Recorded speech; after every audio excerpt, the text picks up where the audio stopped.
Hi friends, welcome back to my channel. Ghee rice ಮಾಡೋಣ. ತುಂಬ ಸುಲಭವಾಗಿ ಗೀ ರೈಸ್ನ ಮಾಡ್ಕೊಬೋದು. ಬನ್ನಿ ಯಾವ ರೀತಿ ಮಾಡೋದನ್ನ ನೋಡ್ಕೊಂಬರೋಣ.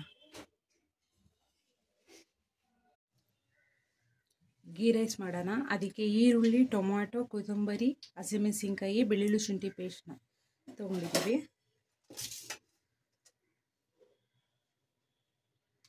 ಚಕ್ಕೆ, ಲವಂಗ, ಸೋಂಪು, ಸಾಜೀರಿಗೆ, ಪಲಾವ್ ಎಲೆ, ಸಾಜೀರಿಗೆ, ಏಲಕ್ಕಿ, ಸ್ಟಾರ್ ಹೂವು ಎಲ್ಲ ತೊಗೊಂಡಿದ್ದೀವಿ. ಎಣ್ಣೆ ಕಾಯಿಸ್ಕೊಳ್ಳಿ. ಈ ರೀತಿ ಒಂದು 20 ಗ್ರಾಮಷ್ಟು ಎಣ್ಣೆನ ಚೆನ್ನಾಗಿ ಕಾಯಿಸ್ಕೊಂಡಿದ್ದೀವಿ. ಇವಾಗ ಚಕ್ಕೆ, ಲವಂಗ ಎಲ್ಲ ಹಾಕ್ಕೊಂಡು ಹಸಿಮೆಣಸಿನ್ಕಾಯಿ,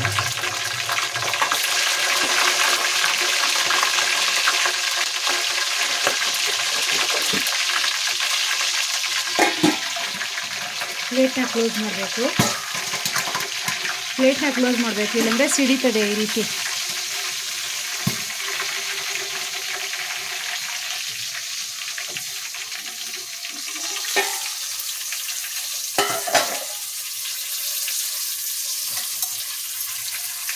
ಬೆಳ್ಳುಳ್ಳಿ ಶುಂಠಿ ಪೇಸ್ಟ್, ಈರುಳ್ಳಿ,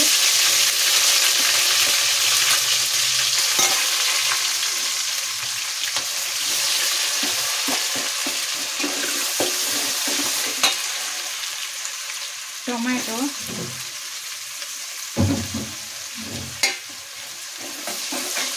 ಎಲ್ಲ ಚೆನ್ನಾಗಿ ಫ್ರೈ ಮಾಡ್ಕೊಬೇಕು.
ರುಚಿಗೆ ತಕ್ಕಷ್ಟು ಉಪ್ಪು, ಧನಿಯಾ ಪುಡಿ ಒಂದು ಅರ್ಧ ಸ್ಪೂನು, ಒಂದು ಸ್ವಲ್ಪ ಗರಂ ಮಸಾಲೆ ಪೌಡ್ರು.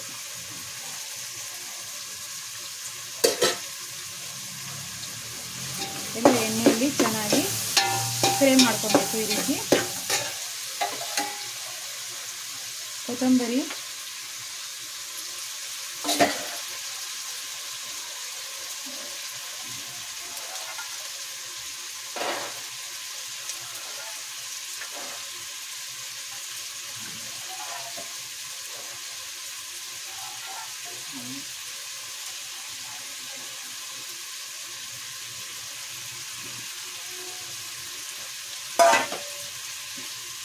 ಬಟಾಣಿ ಕಾಳನ್ನ ತೊಗೊಳ್ಳಿ. ಹಸಿ ಬಟಾಣಿ ಆದರೂ ತೊಗೊಬೋದು, ಒಣ ಬಟಾಣಿ ಆದರೂ ತೊಗೊಬೋದು. ಒಣ ಬಟಾಣಿ ತೊಗೊಂಡ್ರೆ ಒಂದು ದಿವಸ ರಾತ್ರಿ ಮುಂಚೆ ನೆನೆಯಕ್ಕೆ ಹಾಕ್ಕೊಂಡು ಬೇಯಿಸ್ಕೊಂಡು ಆ ನೀರನ್ನ ಸೋವಿಸ್ಕೊಂಡು ತೊಗೊಬೇಕು.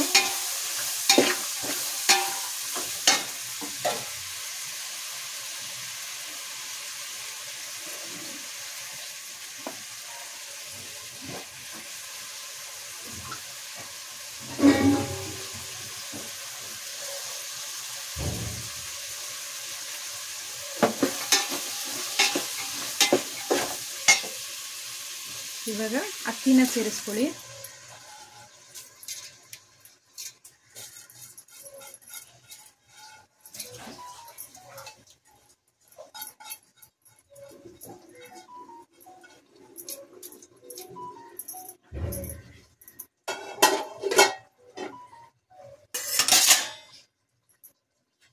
ಬಿಸಿನೀರನ್ನ ಸೇರಿಸ್ಕೊಳ್ಳಿ ಅಳತೆಗೆ ತಕ್ಕಂಗೆ.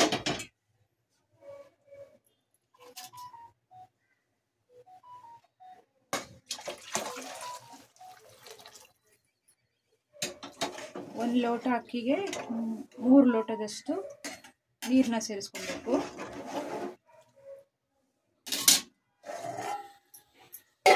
ಈ ರೀತಿ ಪ್ಲೇಟ್ನ ಕ್ಲೋಸ್ ಮಾಡಿ ಒಂದು 20 ನಿಮಿಷ ಕಾಲ ಹೈ ಫ್ಲೇಮಲ್ಲಿ ಇಟ್ಕೊಂಡು ಬೇಯಿಸ್ಕೊಳ್ಳೋಣ. ಈ ರೀತಿ ಚೆನ್ನಾಗಿ ಬಾಯ್ಲ್ ಆಗ್ತಾಯಿದೆ. ಇವಾಗ ಹಸಿ ತೆಂಗಿನಕಾಯಿನ ರುಬ್ಕೊಂಡಿದ್ವಿ, ಅದನ್ನು ಇದರಲ್ಲಿ ಸೇರಿಸ್ಕೊಳ್ಳಿ.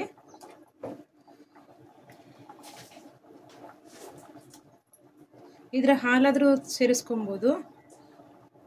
ರುಬ್ಬಿ ಚೆನ್ನಾಗಿ ನೀರು ಹಾಕ್ಕೊಂಡು ರುಬ್ಕೊಂಡು ಆ ಹಾಲನ್ನು ಹಾಕೊಬೋದು. ನಾವಿಲ್ಲಿ ಕಾಯಿನ ರುಬ್ಬಿಟ್ಟು ಹಾಕ್ತಾಯಿದ್ದೀವಿ. ಚೆನ್ನಾಗಿ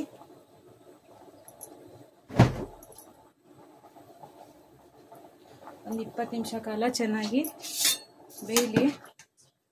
ಇವಾಗ ಈ ರೀತಿ ನೀರೆಲ್ಲ ಕಡಿಮೆ ಆಗಿದೆ. ಇನ್ನೊಂದು 10 ನಿಮಿಷ ಕಾಲ ಚೆನ್ನಾಗಿ ಬೇಯಬೇಕು. ಪ್ಲೇಟ್ನ ಕ್ಲೋಸ್ ಮಾಡೋಣ.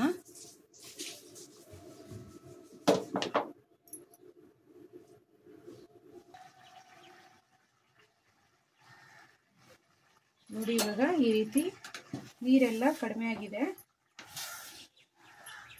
ಒಂದ್ಸಲ ಈ ರೀತಿ ತಿರುಗಿಸ್ಕೊಟ್ಬಿಟ್ಟು ಇವಾಗ ಒಂದು 10 ನಿಮಿಷ ಕಾಲ ದಮ್ ಮಾಡಕ್ಕೆ ಇಟ್ಕೊಳ್ಳೋಣ.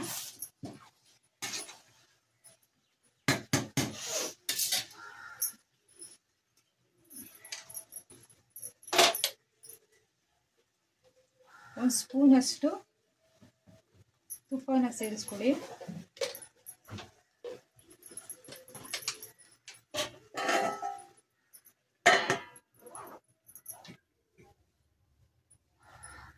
ಈ ರೀತಿ ಪ್ಲೇಟ್ನ ಕ್ಲೋಸ್ ಮಾಡಿ ಸಣ್ಣ ಉರಿ ಮಾಡಿಬಿಟ್ಟು ಇಟ್ಕೋಣ.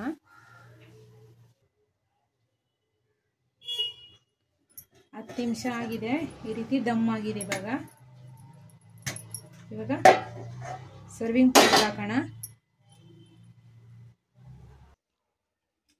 ಬಿಸಿ ಬಿಸಿಯಾದ ಗೀ ರೈಸು ಸವಿಯಲು ಸಿದ್ಧವಾಗಿದೆ. ನಮ್ಮ ಚಾನಲ್ನ ಸಬ್ಸ್ಕ್ರೈಬ್ ಮಾಡ್ಕೊಳ್ಳಿ. Thank you for watching this video.